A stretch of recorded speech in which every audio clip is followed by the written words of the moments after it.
আসসালামু আলাইকুম ওয়া রাহমাতুল্লাহি ওয়া বারাকাতুহু।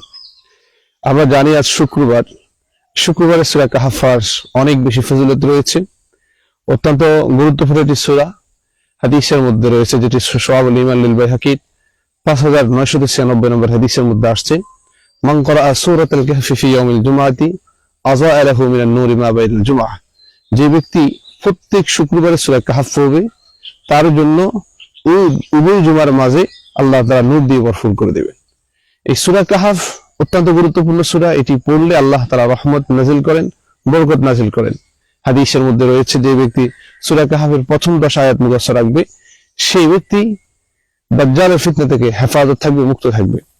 আমরা যদি সূরা কাহফের পড়লে কেমন রহমত, কেমন বরকত এই সম্পর্কে যদি মুসলিম শরীফের 1741 নম্বর হাদিসের মধ্যে আসছে, মান ক্বারা সূরাতুল কাহফি ওয়া ইনদাহু ফারসুন মারবুতুন বিশাতানাইনি ফাতাগাশশাতহু সাহাবাতুন ফাজআলাত তাদুরু ওয়া তাদনু ওয়া জাআলা ফারসাহু ইয়ানফিউ মিনহা ফালাম্মা আসবাহাত আন-নাবিয়্যু সাল্লাল্লাহু আলাইহি ওয়াসাল্লাম ফাযাকারা যালিকা লাহু ফাকালা আন-নাবিয়্যু সাল্লাল্লাহু আলাইহি ওয়াসাল্লাম তিলকা আস-সাকিনাতু তানাজ্জালাতিল কুরআন।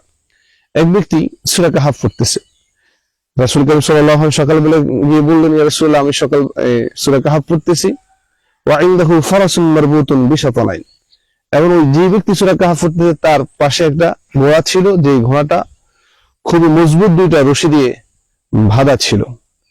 কিন্তু যখনই সূরা কাহফ পড়া শুরু করেছে, ফাতাগাশশাতহু সাহাবাতুন ফাজআলাত তাদুরু ওয়া তাদনু, অর্থাৎ এক খণ্ড মেঘ তার নিকটবর্তী এসে ঘোরা শুরু করেছে। তিনি ভয় পেয়ে গিয়েছেন,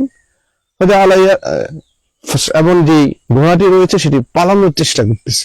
ওয়া জাআলা ফারাসাহু ইয়ানফিরু মিনহা, তার ভিতরে একটা আতঙ্ক, ভয়, কি হচ্ছে, কেন আমার ঘোড়া এভাবে চটপট করছে, এমন মেঘের এক খণ্ড কেন তার মাথার উপরে চেপে বসছে, সে আতঙ্কিত হয়ে গেছে। সকালবেলা ফালাম্মা আসবাহাত আন-নাবিয়্যু সাল্লাল্লাহু আলাইহি ওয়াসাল্লাম যখন রাসূলের কাছে গেলেন, যে বললেন এই ঘটনা, তখন রাসূল বললেন, তিলকা আস-সাকিনাতু তানাজ্জালাতিল কুরআন, তুমি এই যে কোরআন তেলাওয়াত করতেছো, সূরা কাহফ পড়ছো, তখন স্বয়ং আল্লাহ তাআলার পক্ষ থেকে সাকিনা নাযিল হচ্ছে। কোরআন পড়ার কারণে সূরা কাহফ সেক্ষেত্রে পড়া হয়েছে। এই জন্য সূরা কাহফ যদি যে ব্যক্তি শুক্রবারে পড়বে, হাদিসের মধ্যে আসছে, তার পায়ের নিচ থেকে নিয়ে আসমানের উচ্চতা যতটুকু ততটুকু পর্যন্ত আল্লাহ তাআলা নূর দিয়ে ভরপুর করে দেন। এবং সূরা কাহফ যে ব্যক্তি শুক্রবারে পড়বে, তার এই যেদিন পড়বে ওই দিন থেকে 8 দিন পর্যন্ত যত গুনাহ হয়েছে সব গুনাহ আল্লাহ তাআলা মাফ করে দেবেন। এবং 2 সপ্তাহের মাঝে যতগুলো গুনাহ হবে আল্লাহ তাআলা সব গুনাহ ক্ষমা করে দিবেন। এই জন্য আমরা জানি আজ শুক্রবার, এটা ইবাদতের এটা মুখ্যম সময়, আমাদের আনন্দের দিন, আমাদের খুশির দিন।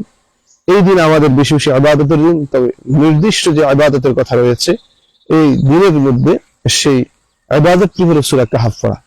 এই জন্য এসেছে যে ব্যক্তি সূরা কাহফের প্রথম এবং শেষ অংশ পড়বে সে অনেক বেশি সওয়াবের ভাগীদার হবে, নূরে নূরান্বিত হবে। এই জন্য আমরা যারাই পারি ইনশাআল্লাহ অন্তত সূরা কাহফ, যেটি 15তম পারার 12 নম্বর পৃষ্ঠা থেকে শুরু করে একেবারেই 16 নম্বর পারার 3 নম্বর পৃষ্ঠা গিয়ে সূরাটি শেষ হয়েছে। আমরা যারা ওলামায়ে কেরাম রয়েছে আমরা তো আমল করেই থাকি স্বাভাবিকভাবে। আমরা যারা এখন আলেমগণ আমার ভিডিওটা দেখছেন, বিশেষ করে আমাদের মা বোনরা বা বাবারা যারা আছেন, এটা খুবই গুরুত্বপূর্ণ ইবাদত সূরা কাহফ পড়া। এই জন্য আমরা সকলেই শুক্রবার সূরা কাহফ পড়ার চেষ্টা করবো ইনশাআল্লাহ। আপনারা সকলে দাওয়াতের নিয়তে ভিডিওটি শেয়ার করবেন, যেন সকলেই এই ভিডিওটা দেখে সূরা কাহফ পড়ার আমলটা শুরু করে দিতে পারে। আল্লাহ তাআলা আমাকে আপনাদের সকলকে সূরা কাহফ পড়ার সেই তৌফিক দান করুন। যদি সেটি অর্থ সহ পড়তে পারে সেটা আরো ভালো। আল্লাহ তাআলা আমাদের সকলকে সূরা কাহফ পড়ে শুক্রবারে যে ফজিলত, সেই ফজিলতটা লুফে নেওয়ার সেই তৌফিক দান করুন। আসসালামু আলাইকুম ওয়া রাহমাতুল্লাহি ওয়া বারাকাতুহু।